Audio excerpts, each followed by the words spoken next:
le Nunavut en 120 secondes.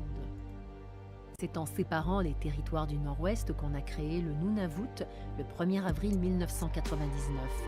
Situé à l'extrémité septentrionale du Canada, ce territoire partage sa frontière avec le Manitoba au sud, les territoires du Nord-Ouest à l'ouest et les mers de Baffin et du Labrador à l'est. Les Nunavummiits, comme on appelle les gens du Nunavut, sont composés à environ 85% d'Inuits, 12% d'anglophones, 2% de francophones et quelques allophones installés dans la capitale, Iqaluit, ainsi que dans 28 villages et collectivités. L'Arctique canadien a été colonisé il y a environ 4000 ans par des groupes de chasseurs qui franchissaient le détroit de Bering au nord. Ils y chassaient l'ours et le bœuf musqué. Les Inuits descendent d'un de ces groupes, les Thule.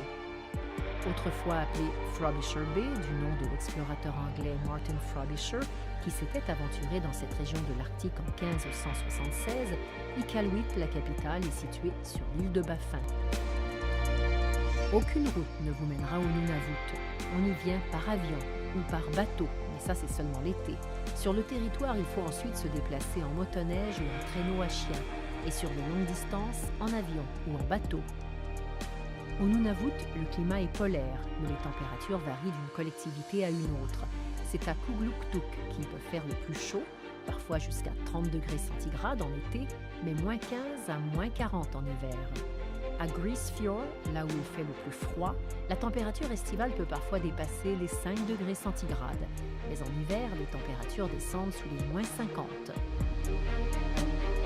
Cape Dorset est la capitale canadienne de l'art inuit. Elle est reconnue mondialement pour ses dessins, ses gravures et ses sculptures. C'est là qu'est né l'art de l'estampe inuit.